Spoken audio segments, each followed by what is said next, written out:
tardes, queridos amigos. Estamos como cada viernes en este horario con ustedes en Los Misterios de la Mente.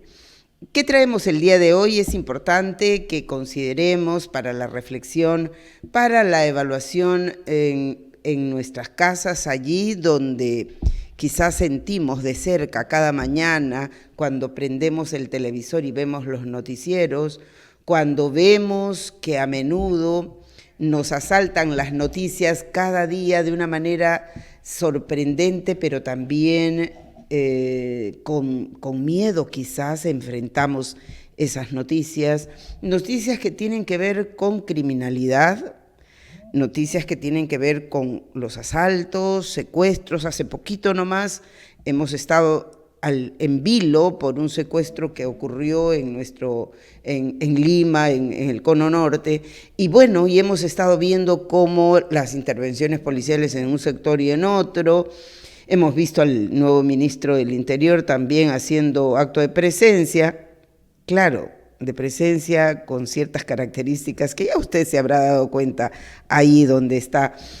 Efectivamente, una cosa es la criminalidad organizada, esa criminalidad que nos arrincona, que nos da miedo, que atemoriza a nuestros ciudadanos y a la gente de a pie que no quiere ya ponerse en riesgo, pero también vemos otras formas de expresión de violencia en todo terreno. Precisamente el día de hoy tenemos un invitado, tenemos al magíster Javier Gutiérrez,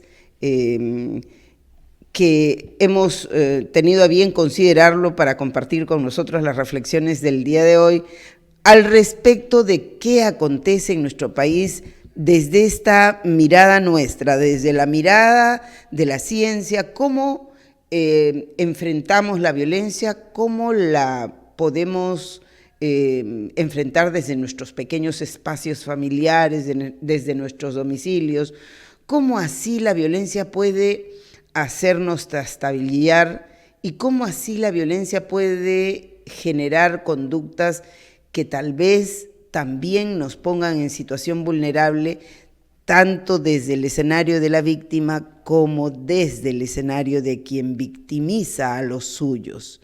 Es verdad que la violencia, estimado magíster, bienvenido a este espacio, Los Misterios de la Mente, ¿será cierto que mientras que en nuestro entorno, en nuestro contexto, los aspectos vinculados a la violencia pueden influir de manera gravitante en nuestra conducta, en nuestra personalidad, en nuestras emociones, cómo así lo que acontece a nuestro alrededor puede influir de manera severa o pequeña tal vez, o grave tal vez?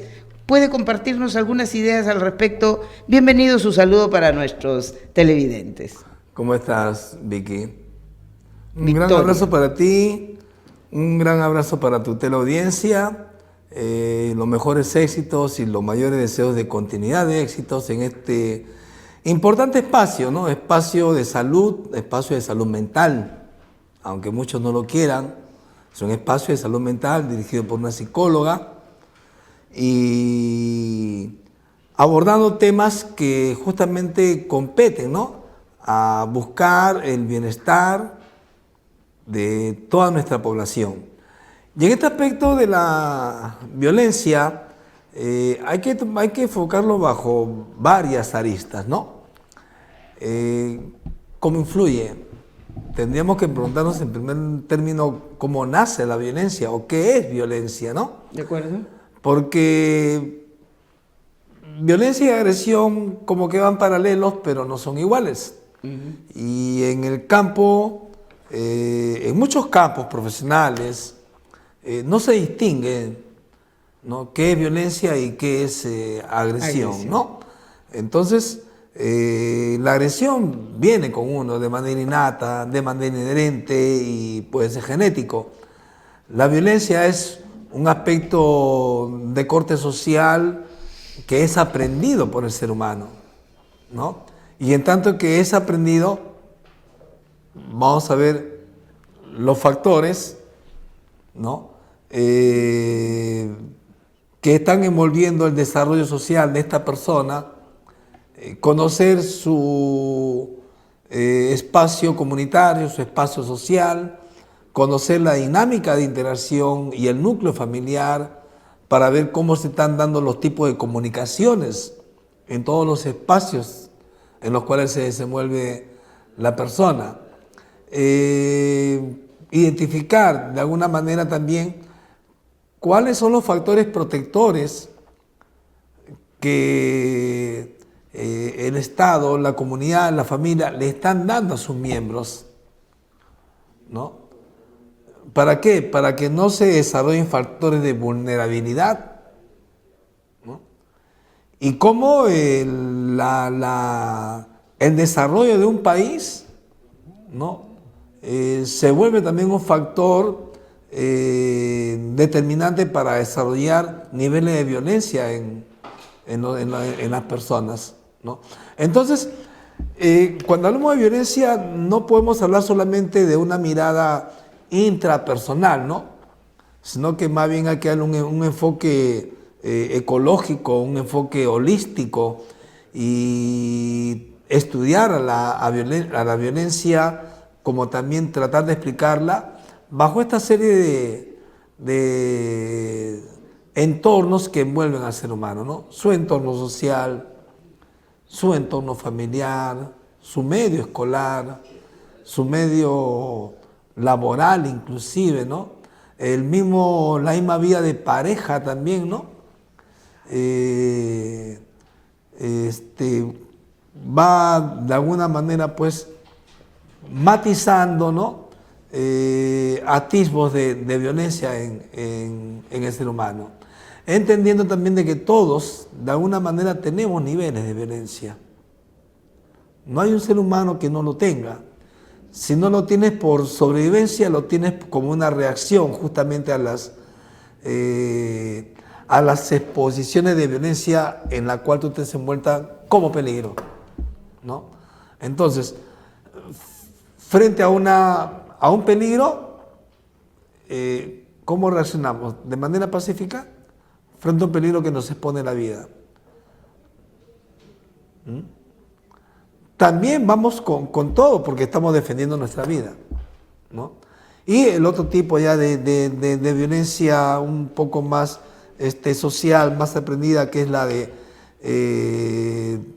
tratar de hacer daño o procurar un daño físico, psicológico, sexual, ¿no? a la gente. Entonces hay que entenderlo bajo estos puntos de vista, ¿no? A ver, ciertamente hay una gran distancia entre lo que es el concepto de agresión, agresividad y violencia. La violencia se expresa morfológicamente, visiblemente, y se expresa para romper, invadir el espacio limitante del otro.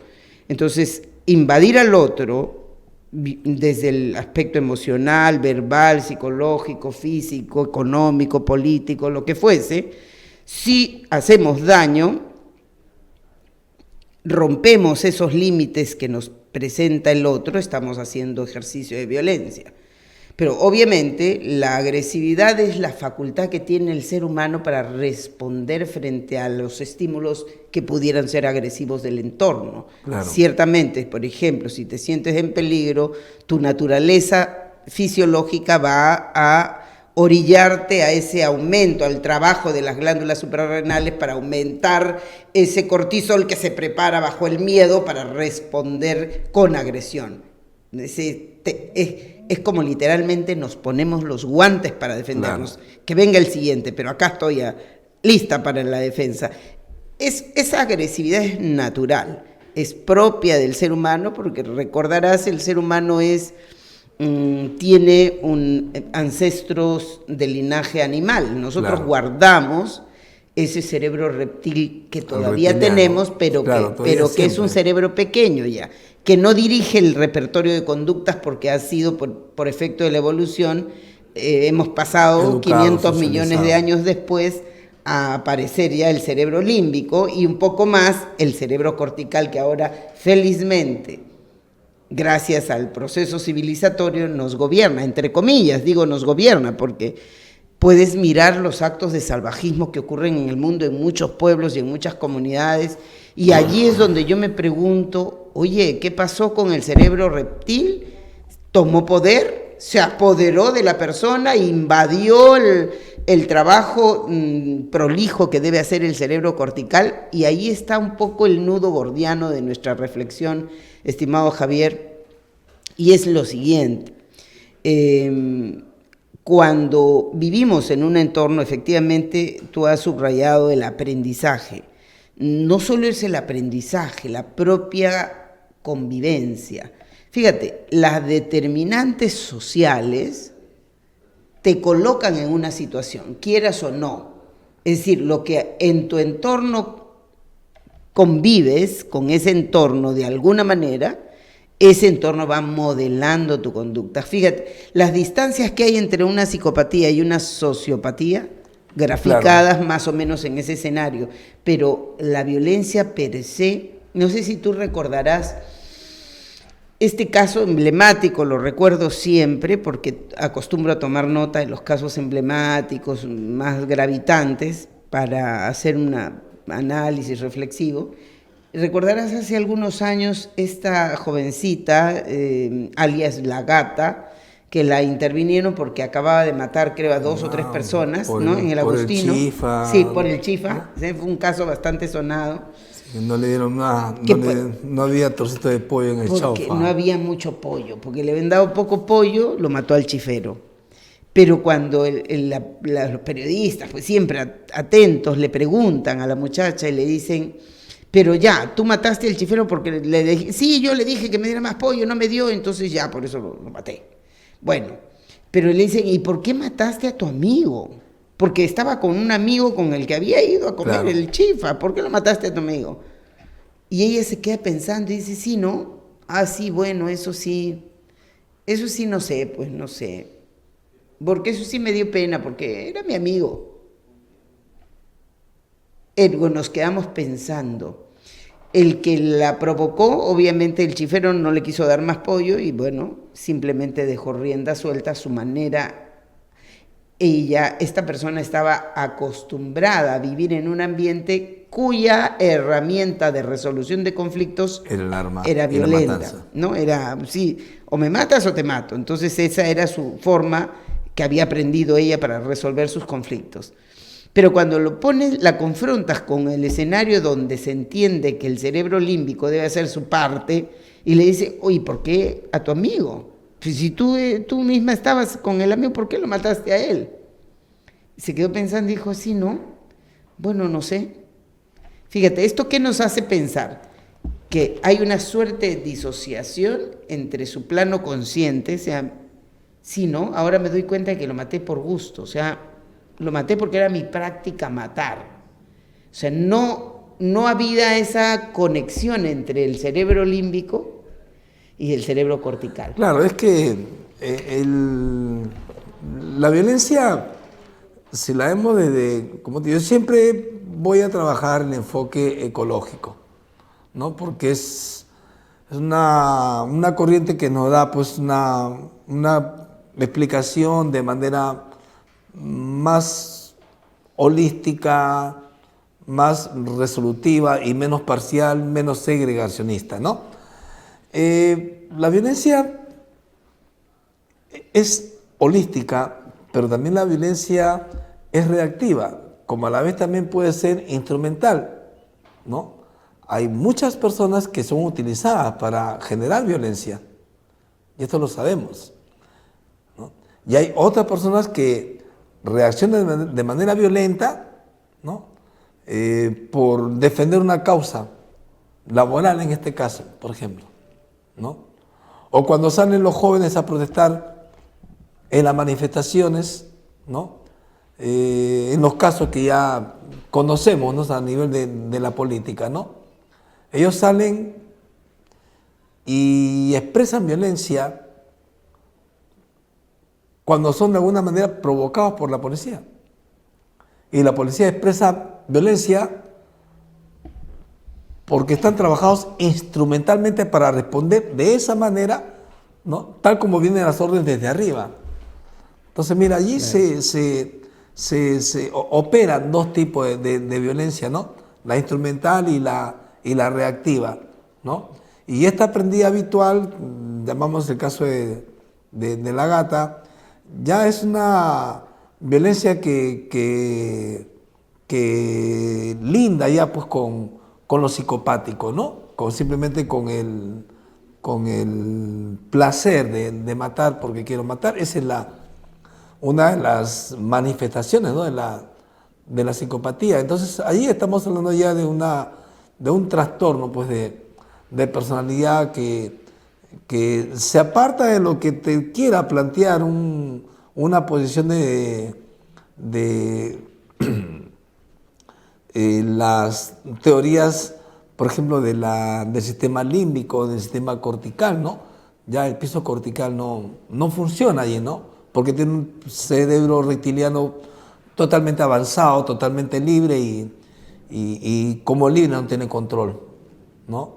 Domina razonamiento, domina emociones, porque mata y no tiene pues ningún tipo de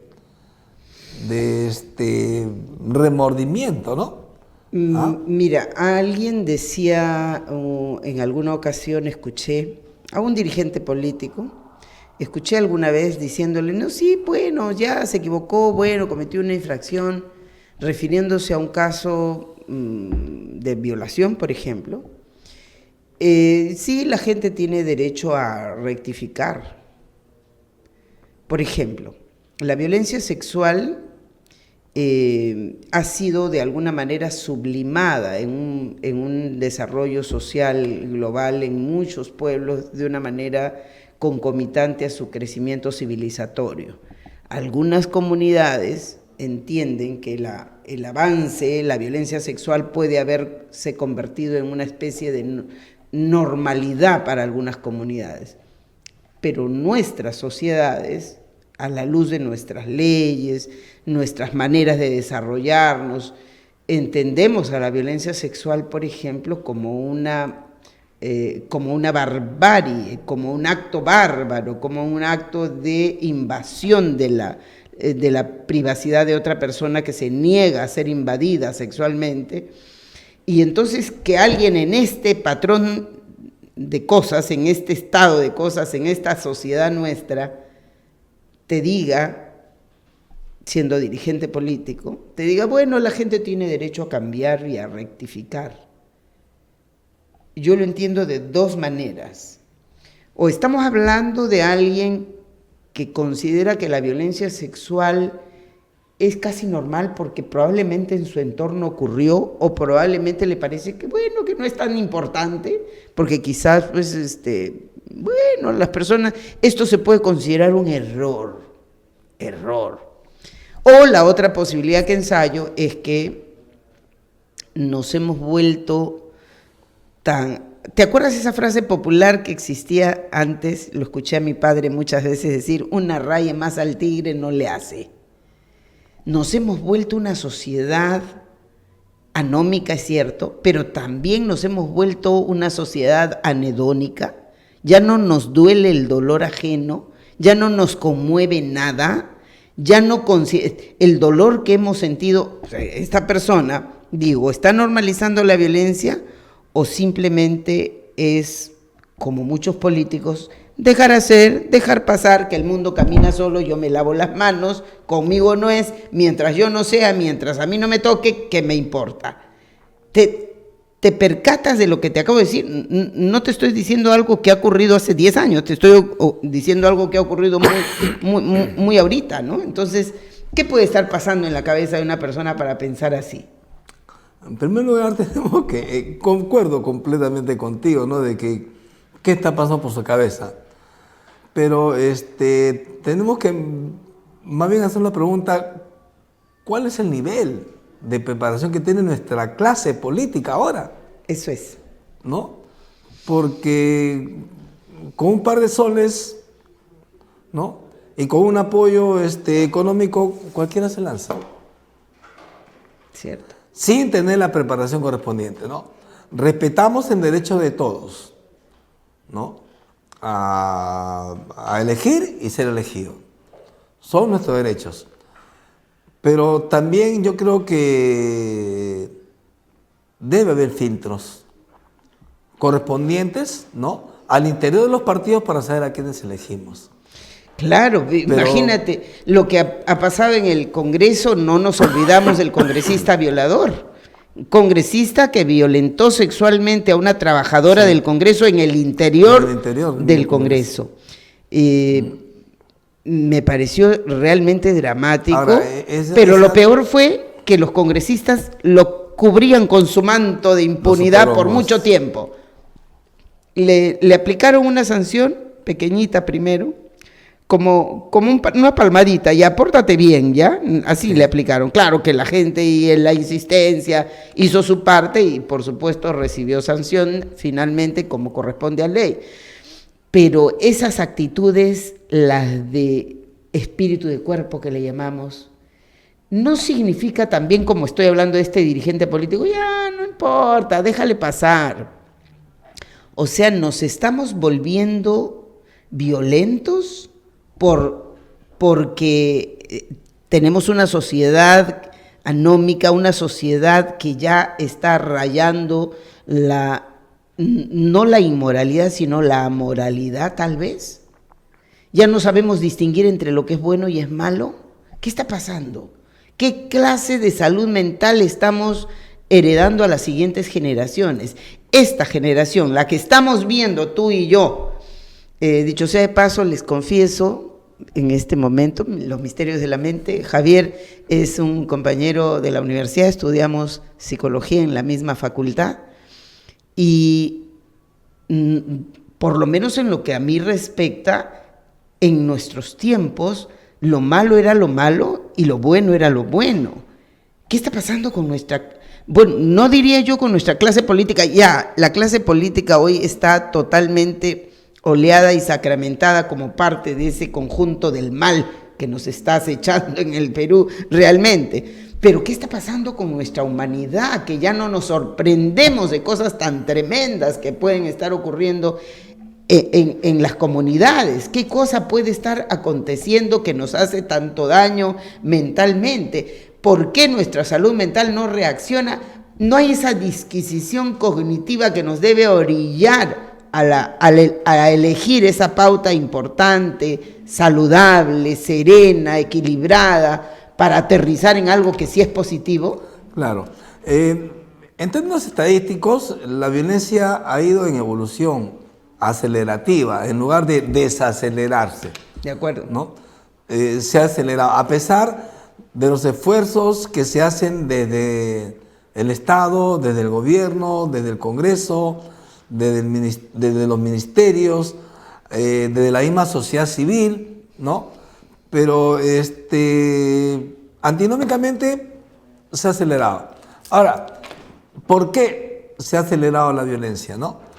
Tenemos que ver, por un lado, ¿no?, el desarrollo económico del país. Okay. Eso es fundamental para entender de que la violencia se haya acelerado en lugar de desacelerarse, ¿no? ¿Por qué? Porque la gente vive frustrada, vive en tensión, vive en estrés, vive en necesidad, ¿no? Y al haber este tipo de limitación económica, hay obviamente una limitación de tipo educativa, porque no se puede acceder a niveles educativos adecuados. La sociedad como que tampoco logra situarse respecto al rol que le toca como un ente educativo en el proceso evolutivo de los estudiantes. Tampoco ese es su rol, ¿no? Los gobiernos de turno tampoco hacen una aplicación de un programa orgánico consecuencial y permanente, porque se cambian las políticas educativas y se cambian las políticas de Estado respecto a lo que significa entender el fenómeno de violencia, ¿no?, como un aspecto a tratarse en el sistema educativo. Lo quieren tratar solamente en el colegio. ¿a quiénes llegamos? A maestros y estudiantes. Los padres de familia no están involucrados, ¿no? Sí, fíjate, qué bueno que lo mencionas, porque, estimados amigos, ha ocurrido algo recientemente, hace pocos días, que el Congreso de la República, este infeliz Congreso que tenemos, ha acordado, no sé, de pronto han encontrado que la educación era como el peligro de la sociedad y resulta siendo, no sé si recuerdas, la SUNEDU era una superintendencia que de alguna manera estaba supervisando, fiscalizaba la calidad del servicio, tanto en la universidad como en las escuelas. Pero ¿qué sucede? Que la SUNEDU se ha visto en este momento involucrada en una situación de destrucción permisiva y ampliamente destructiva de parte del Poder Legislativo, porque se han mochado, se ha cercenado, se ha cancelado la posibilidad de la recuperación en esta función de la fiscalización y control que la SUNEDU hacía. Entonces, ya nos vamos despidiendo de la calidad educativa, por ejemplo, en el servicio universitario. ¿Te acuerdas? En las aulas universitarias nosotros desarrollábamos magníficos debates que eran de carácter epistemológico, filosófico, científico, técnico. Y yo observo que las universidades hoy tienen una calidad bastante pequeña en ese punto. Pero además, mira tú, la ex ministra de Educación, la recientemente saliente de la cartera de Educación, la señora Ponce, se le ocurrió la infeliz idea de seleccionar un grupo de personas, especialistas en algo, imagino, pero los enviaron a hacer supervisión de los textos con los que se van a trabajar en las aulas. Y estos especialistas, pues se les ocurrió que habían palabras proscritas del escenario y que no concilian con el propósito educador. Por lo tanto, por ejemplo, tú también eres maestro de historia, por ejemplo. Ya no se puede hablar de dictadura. Por si acaso no puedes hablar de dictadura. Ojo, cuando enseñes los procesos que ha vivido el Perú en dictadura, los regímenes tú no puedes mencionarlos como dictadura porque estás castigado. No, la palabra dictadura está prohibida. Si te refieres a conflicto armado, también está prohibido. No puedes hablar de conflicto armado. No sé, ponle baile, ¿qué le pondrás? Pues, peleas callejeras, ¿cómo le pondrás al conflicto armado? No se llama conflicto armado. No, tampoco puedes hablar de conflictividad social, está prohibido. No se puede hablar de conflictividad social, no se puede hablar de dictadura, no se puede hablar, por supuesto, de género. No se puede hablar de género, por Dios santo, no puedes hablar de género porque es una amenaza gravitante contra la vida, no sé. Pero sabrá Dios qué ocurre en la mente de estas personas que creen que se puede educar bajo las reglas quizá de la Inquisición mental. Bueno, justamente has referido una serie de aspectos que me parecen fundamentales, son las determinantes sociales, mi querido amigo. Las determinantes sociales, lo que ocurre en tu entorno puede ir modelando tu personalidad, pues claro que sí. Nosotros traemos por herencia una disposición, una condicionante que se llama temperamento, lo traemos por herencia. Pero a esa condicionante le vamos a sumar al gran modificador que es el medio. Y ese medio empieza, pues por cierto, con la familia, luego la escuela, luego la sociedad, donde entra la universidad, todo lo que aprendes va modelando, va modificando, transformando, corrigiendo. Ese temperamento que tú trajiste por herencia de tus padres termina siendo un carácter distinto, con una vibración propia de tu entorno. ¿Cómo podemos pretender que no haya violencia en un país donde, por ejemplo, se hace lo que se está haciendo en este momento? ¿Eso acaso no es violencia? Hay violencia social, violencia psicológica, violencia emocional, violencia política, violencia económica. El hecho, por ejemplo, de saber, fíjate tú lo que pasa en los hogares en los hogares en los hogares en los que las mujeres son cabezas de familia y son las que trabajan. Claro. En los hogares donde las mujeres son cabezas de familia, la pobreza ha crecido. Quiere decir que las mujeres que están echándose al hombro la carga familiar no solo han perdido probablemente su trabajo, sino que su salud se ha visto en desmedro, probablemente porque les tienen que dar más a los hijos. Dejo de comer yo para darle de comer a mis hijos. Eso está ocurriendo, y está ocurriendo de una manera grave. En el 2019 teníamos más o menos el 42, un poco más del 42%. Hoy estamos en el 57%, pasamos el 57% de la pobreza en ese segmento. Y dime si la pobreza no es acaso un predictor de la violencia. Por eso mismo, obviamente, que los predictores de la violencia, más que la pobreza, ¿ya? Más que el factor de influencia social, lo enfocamos desde el punto de vista estructural, interseccional y de integralidad, ¿no? ¿Por qué? Porque si el gobierno hiciera lo suyo, sería diferente. Muchas veces hablan de una ausencia del Estado. ¿Sí? El Estado no está acá, el Estado no está, culpan al Estado de todo. Pero, ¿quién maneja el Estado? ¿No es el gobierno? O sea, el Estado es una institución que tenemos que manejarla, que tenemos que llevarla, que tenemos que manifestarla en todo tipo de situaciones de la vida. En el aspecto económico, social, de salud, y llegar a todos los rincones del país. El Estado por sí solo no va a llegar. Es el gobierno de turno el que lo tiene que llevar. De manera que culpar al Estado de lo que pasa con el país es una falacia, ¿no? Quienes son culpables de que el Estado no llegue son los gobiernos de turno. Claro. ¿Por qué? Porque no aplican las políticas que tienen que aplicar, ¿no? Por timoratos, porque de repente no tienen una fuerza congresal, o porque simplemente no tienen una capacidad de poder abordar los temas del Estado, ¿no? Como un tema de cuestión justamente para la seguridad de todos los peruanos. Por lo tanto, nosotros culpamos no al Estado, porque el Estado siempre va a estar allí. Siempre culpamos a los gobiernos, que son lo que tienen que hacer andar y echar. Claro, bueno, en realidad ¿no? La gente podría hablar que el Estado no está presente, porque es una realidad. El Estado no está presente en muchos pueblos a nivel nacional. Pero no es culpa del Estado.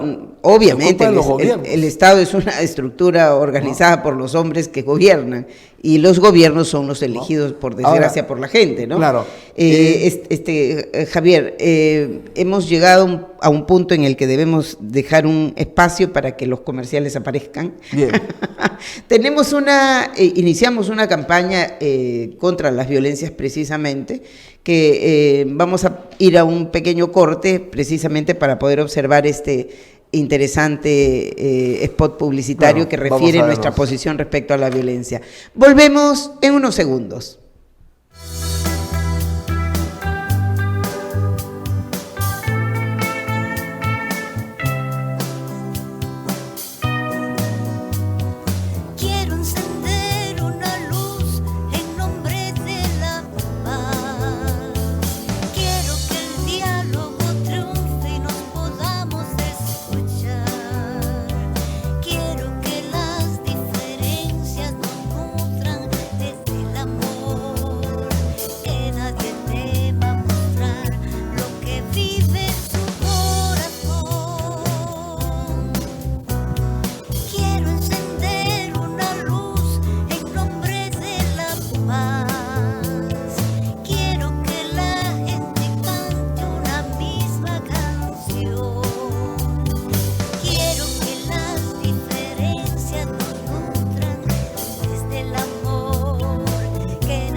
nuestro país, las violencias crecen cada día.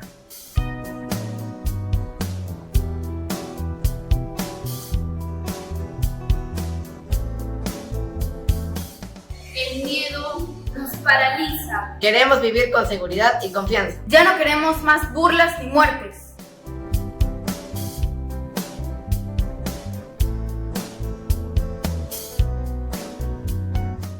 ¿Y qué hacer para detener la violencia en las escuelas y la comunidad? El amor construye, el odio destruye. Hagamos las cosas con amor y conciencia.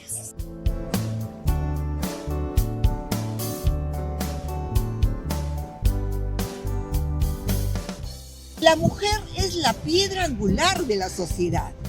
La historia nos debe reivindicaciones. No más muertes. Las mujeres padecemos varias violencias juntas. ¿Hasta cuándo? Las mujeres ya no estamos dispuestas a ser postergadas ni invisibilizadas. Queremos respeto y equidad.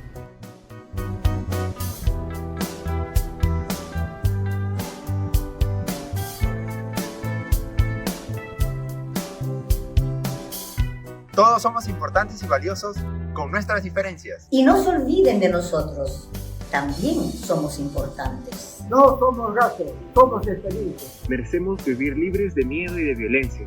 Sin importar quiénes seamos o a quiénes amemos. Nosotros también tenemos derechos, no somos invisibles. Basta de racializar, somos hermanos de una sola raza, la humana. Queremos un Estado que nos defienda.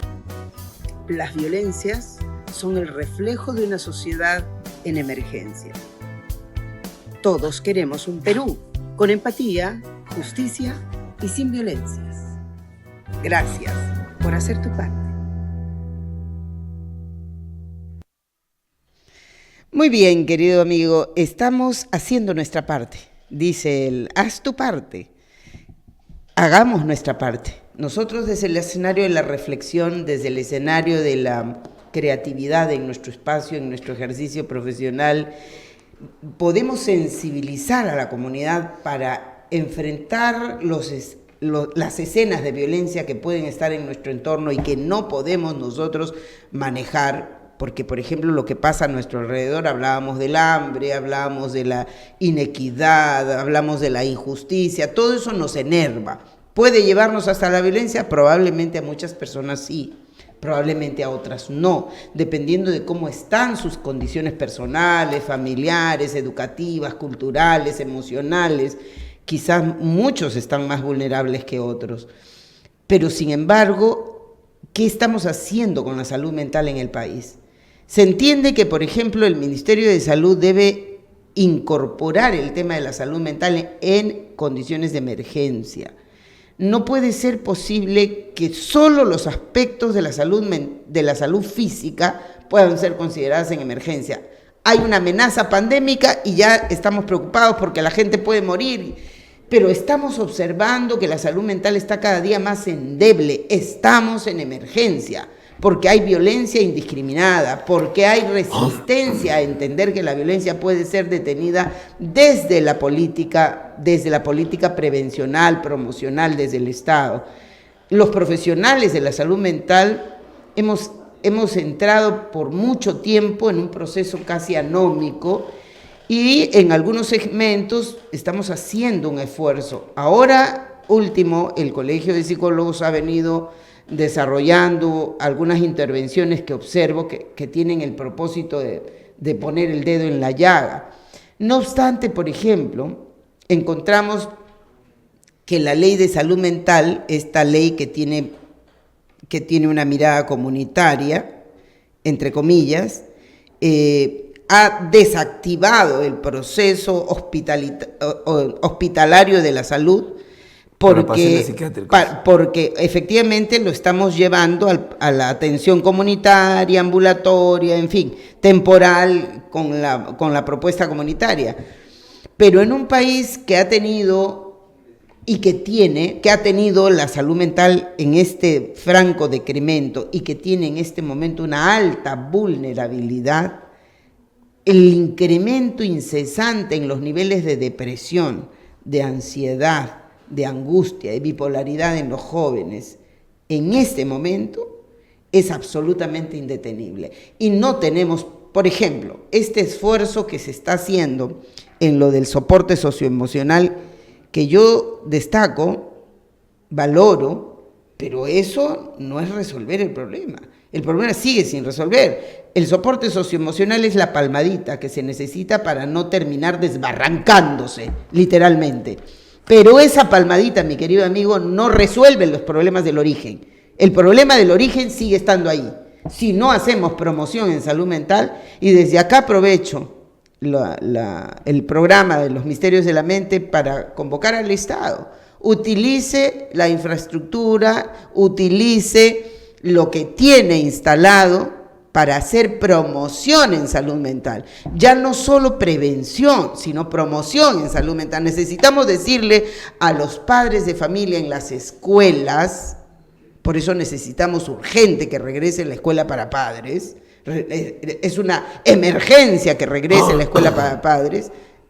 Hay que hurgar un poquito quién fue la responsable de que la escuela para padres ya no exista. Ojo, tarea para los hogares del Perú. Sí. ¿Por qué no existe el programa Escuela para Padres? Sería bueno saber, porque son actores políticos que están vigentes, mi querido amigo. Entonces, hay que dedicarnos a la promoción. ¿Qué tendríamos que ponerle en la agenda al Estado para que quienes asuman la responsabilidad? Hoy, por ejemplo, el ministro de Educación, Morgan Quero, está más preocupado por discrepar con la estadística que dice que solo el 5% apoya a la inquilina de Palacio, pero no le preocupa la educación, no le preocupan los cambios que han habido, no le preocupa que ya la SUNEDO no se dedique a la calidad, no le preocupa que los padres de familia solo sean mirones de proa, que ya no puedan intervenir, porque obviamente los consumidores, si bien es cierto directos son los estudiantes, quienes son los consumidores como responsables legales son los padres de familia. Sin embargo, su función como stakeholders, para decirlo en términos operacionales, ya no son, digamos, importantes en la comunidad educativa, porque no están considerados para hacerles saber, por ejemplo, cuál es el rol que tiene que asumir el padre, cuál es el rol que tiene que asumir la madre, cómo debe funcionar la familia, qué sí se debe hacer, qué no se debe hacer. Por Dios santo, no estamos haciendo promoción en salud mental. Entonces, ¿qué nos queda a los profesionales? ¿Trabajar por nuestra cuenta? ¿Eso será suficiente? El tema es evolutivo. ¿Por qué evolutivo? Porque los últimos 3 gobiernos, ¿no? El actual, el del maestro Vizcarra, ¿no? Y el anterior también dentro del mismo periodo de... Hablemos de por lo menos Kuczynski, 6, por lo menos 7 los décadas. últimos 6, ¿no? Incluido el gobierno de Ollanta, no han tenido ningún tipo de política pública sobre salud mental. Así es. Ya han dejado que esto discurra, que pase, y solamente han hecho un abordaje de apoyo a la promoción de la salud física, pero no de la salud mental. Y hablar de la salud mental, pues es un campo tan grande, tan igual y mucho mayor todavía que el espectro físico, porque el espectro físico, en cuanto a abordaje, a promoción, a prevención y atención, tiene los lineamientos ya determinados, ¿no? Y van avanzando en la medida en que van teniendo más tecnología, ¿no? Pero la salud mental no se trabaja con eso, pues, ¿no? Y sumado a ello, ¿no? Un estado anómico, un Minedu anómico, un MINSA anómico, que no han querido entender que la salud mental es un enfoque justamente global, ¿no? Transversal. ¿No? Global y transversal, donde tiene que darse una operacionalidad de trabajo conjunto, y donde cada uno pueda hacer lo que tiene que hacer de su campo, pero justamente cumpliendo estos 4 aspectos, ¿no? Cumpliendo estos 4 principios de la formación, la promoción, la prevención y la atención, ¿no? Pero lo quieren ver solamente del campo médico, del campo psiquiátrico, y nuestro campo psicológico, que es el más importante, ¿no? Que nosotros somos los que trabajamos dentro del campo normal, Y es en el campo normal donde ocurren todo este tipo de situaciones de violencia, todo este tipo de condicionamientos, ¿no? Porque el psiquiatra, y hay que decirle bien claro pues al amigo psiquiatra que su campo de acción es el campo patológico, el campo de la salud o de la condición anormal, ¿no? Ellos no van a poder ver la violencia en los colegios, no van a poder ver un problema de pareja, no van a poder ver un tema de problema de aprendizaje, no van a poder ver un problema de estrés ocasionado por un despido laboral, ¿no? Y sin embargo, están ellos queriendo pues quitar el espacio al psicólogo, englobar ellos dentro de su campo de acción lo que nos pertenece por antonomasia y por historia, ¿no?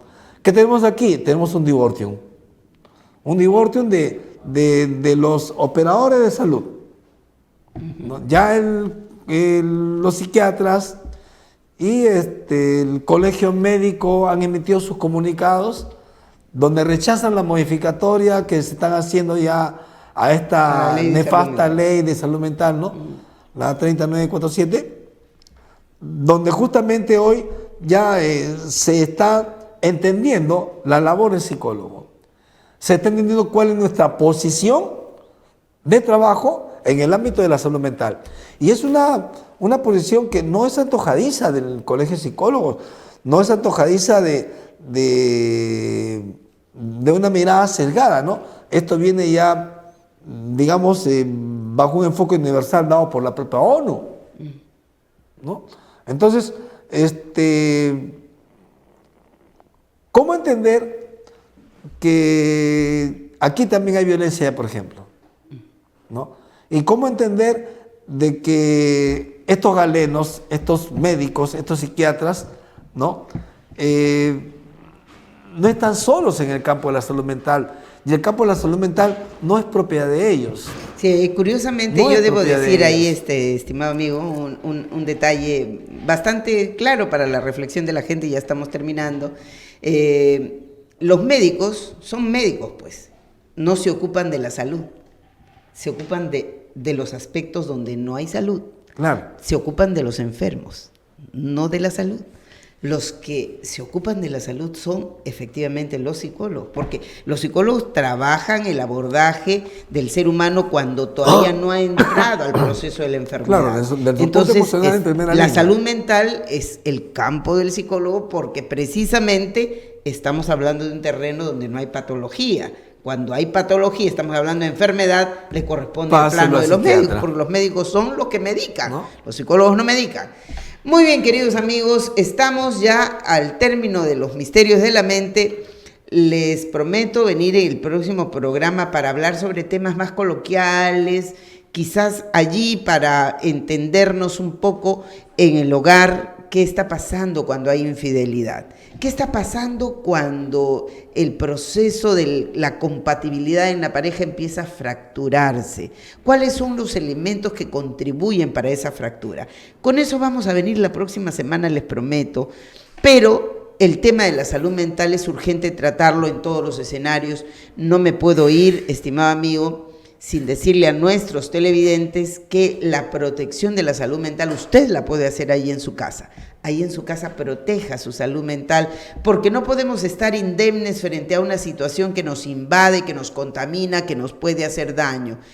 ¿Sabe qué? Cuando se levante usted, lo primero que tiene que hacer es encontrar ese espejo, el primer espejo que encuentre. Mírese al espejo después de estirarse, por supuesto, de desperezarse, mírese al espejo y sonría. Una sonrisa así como la mía de oreja a oreja, porque esa sonrisa le va a dar una información a su cerebro, le va a decir, esta persona está feliz, y el cerebro va a enviar cantidad de endorfinas para cumplir con ese propósito, y va a usted estar mejor dispuesta para empezar el día, para empezarlo con buen ánimo, para empezarlo con ganas, con optimismo, con motivación. No le haga mucho caso a los noticieros son dramáticos, son terribles. Cuando sienta que está siendo afectada por ellos, pues cambie de canal, ponga música, defiéndase, querida amiga, querido amigo ahí donde me está escuchando, sonría y no se olvide que por lo menos mínimamente entre 10 a 15 sonrisas al día es importante para proteger su salud mental. 10 a 15 sonrisas. ¿Por qué razón? No se olvide que perdemos de 5.000 a 10.000 neuronas diarias. Si sonreímos, aumentamos endorfinas, por lo tanto vamos a contrapesar eso. Deje de beber, los jóvenes, les digo por favor, no beban las cantidades que beben. Mire, hace un par de días nomás pude ver jovencitos tan ebrios que realmente ya estaba en peligro su seguridad. Escuchen, es importante proteger el cerebro para que nos acompañe los 80, 90 años que tal vez hacemos el cálculo de que nos pueda acompañar, para que nos acompañe intacto en su función. Hágame caso, duerma a las horas necesarias, sonría, no coma chatarra, coma natural, eso ayuda para que el cerebro esté protegido. Vamos a venir con otras cosas la próxima semana en esos misterios de la mente. Le vamos a pedir a Javier Gutiérrez, que nos ha acompañado esta tarde, tus palabras de despedida de nuestra teleaudiencia, por favor, para que en otra ocasión podamos venir con otros temas de igual importancia. Sí, encantado de estar aquí en tu programa, de haber contribuido un poco con lo que debe ser la educación del pueblo peruano respecto a lo que es la salud mental. Y la salud mental, justamente como tú has dicho, empieza en la casa, ¿no? Por hacerse higiene mental. Sonría. Pensamientos positivos. Hoy será un día feliz. Ajá. Hoy día seré feliz. Hoy día estaré feliz. Hoy día estaré feliz. Hoy día estaré feliz, ¿no? Ajá. Y hay tipos de pensamientos positivos que nos ayudan justamente a estar bien en el día, a pesar que sabemos que no va a ir mal, ¿no? Pero si nosotros aplicamos este pequeño ejercicio de Braille cerebral y mental, vamos a contribuir enormemente a nuestra prevención de la salud mental personal y de la familia, ¿no? Entendiendo de que el tema de la violencia no se puede tratar en una sola sesión, en una sola tarde, pasaremos mucho tiempo, pero hay necesidad, estimados amigos, de que se aprenda un poco más sobre la violencia, porque muchas veces la violencia nos carcome de manera inconsciente. La violencia la manifestamos de manera inconsciente y a veces como que justamente eso, ¿no? No somos conscientes de que estamos practicando violencia. Quizás factores también como la tradición, la cultura y este tipo de sociedad machista de la cual todavía no nos terminamos de desligar, nos deja muchos atisbos y rezagos de manifestaciones de violencia en nuestra propia praxis diaria, ¿no? Pero en la medida en que nosotros aprendamos a entender que la violencia está en todas partes, vamos a poderla ir minimizando, ¿no? Y esto requiere de ¿qué? Requiere que usted sepa conversar y dialogar y tener una comunicación asertiva con su familia, por lo menos una vez a la semana, aprovechando siquiera el almuerzo del domingo familiar. Muy bien, mis queridos amigos, le agradecemos a quienes nos acompañan, nos comparten y por supuesto nos acompañan en las reflexiones. Le agradecemos a Javier Gutiérrez habernos acompañado en el conversatorio de hoy. Vamos a volver la próxima semana con más. Estoy segura que nos van a acompañar también para compartir estas reflexiones aquí en Los Misterios de la Mente. Nos despedimos hasta la próxima semana, queridos amigos.